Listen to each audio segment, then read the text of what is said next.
আসসালামু আলাইকুম রহমতুল্লাহি ওয়া বারাকাতুহু। আলহামদুলিল্লাহ, আমাদের উমরার কার্যক্রম আল্লাহর রহমত একেবারেই শেষের দিকে। আমাদের তওয়াফ এবং সাই সব শেষ হলো। হাজিদেরকে নিয়ে আমরা এখন মাথা মুন্ডনের জন্য চলে যাচ্ছি সেলুনে।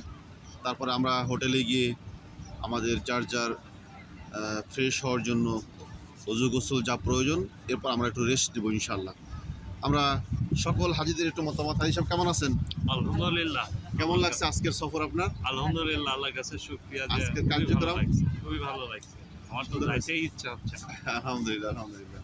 হাজি সাহেব, আপনার কি অনুভূতি বলেন, কিরকম আছেন বলেন? আলহামদুলিল্লাহ, অত্যন্ত ভালো লাগছে যে এটা করতে পারবো, এটা ভাবিই নেই। আল্লাহর কাছে শুকরিয়া আদায় করি, আল্লাহর মেহমান হিসেবে আল্লাহর যেই আল্লাহ ঠিক আছে, আল্লাহর কাছে শুকরিয়া আদায়। আলহামদুলিল্লাহ। আপনার কি অবস্থা? আল্লাহ তাআলা সবকিছু সহজভাবে করে দিয়েছে। আলহামদুলিল্লাহ, অনেক সুন্দর হয়েছে, অনেক ভালোই লাগছে আলহামদুলিল্লাহ। আমরা কোনো হাজি আমাদের হারায় নাই। হ্যাঁ। আমাদের শুরু থেকে না, শেষ এটা- পর্যন্ত এটা আমাদের সকল শুকরিয়া, কার্যক্রম শুকরিয়া, শুকরিয়া আলহামদুলিল্লাহ। হাজি সাহেব কেমন আছেন আপনি? আলহামদুলিল্লাহ, আল্লাহর কাছে প্রথমে শুকরিয়া আদায় করতেছি এই সুন্দরভাবে হজটা আলহামদুলিল্লাহ। করার জন্য করতে আল্লাহ ব্যবস্থা করতে পেরেছি। এই জন্য আল্লাহর কাছে লাখ লাখ শুকরিয়া। শুরু থেকে আমাদের জন্য আল্লাহ সহজ করেছেন। হ্যাঁ, আল্লাহ সব সহজ করেছে এবং বারবার যেন আল্লাহর ঘরে আসার তৌফিক দান করে আল্লাহ তাআলা, এই জন্য আল্লাহর কাছে দোয়া চাইতেছি। ভাই কেমন আছেন আপনি?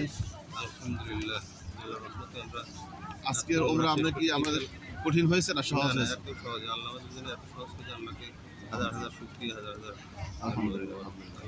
অভিভাবক যারা আছেন তারা হয়তো বা অনেকেই চাচ্ছেন যে আমার বাবা, আমার আত্মীয় স্বজন গেছে, তারা কি অবস্থায় আছে একটু দেখান, জানান, বুঝান। হাজি সাহেব কি অবস্থা, আপনি কেমন আছেন? আলহামদুলিল্লাহ, ভালো আছি।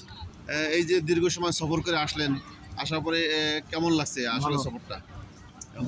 আমরা কি সঠিকভাবে করতে পারছেন? কোনো সমস্যা হয়েছে? আলহামদুলিল্লাহ। আলহামদুলিল্লাহ। হাজি সাহেব কেমন আছেন আপনি? আলহামদুলিল্লাহ। আমি আপনারা অনেকে অবগত আছেন অভিভাবকরা যে আমি মহিলাদেরকে একটু আমি কোনো সময়ের জন্যই মোবাইলের সামনে আনতে চেষ্টা করি না। তো পুরুষদেরকে একটু সাক্ষাতে নিয়ে আসলাম, যারা আপনারা হয়তো অনেকেই দেখতে চাচ্ছেন কি অবস্থা আছে, আমার বাবা কেমন আছে, অমুকে আছে, একটু দেখাতে চান, এই জন্য দেখাচ্ছি আর কি। এটা অন্য কোনো কারণে আর কি। আচ্ছা, সবাই আমাদের জন্য দোয়া করবেন, আল্লাহ যেন আমাদেরকে সকলকেই কবুল করে, বাকি কাজগুলো যেন ভালোভাবে সম্পাদন করেন এবং আমাদের বড় হজকে যেন আল্লাহ আমাদের জন্য সহজ করেন, আমিন। এবং আমরা যদি সবাই বারবার এই আল্লাহর ঘরে আসতে পারি, ওমরা করতে পারি, এই একবারেই এই সফরে যদি কয়েকটা ওমরা করতে পারি, কি বলেন? পারা যাবে না ইনশাআল্লাহ? সাহস রাখেন না সবাই? ইনশাআল্লাহ। আমরা আগামী দিন আপনাদেরকে এই হাজিদেরকে শুক্রবার জুমার নামাজের দিন জুমার নামাজ পড়বো এখানে।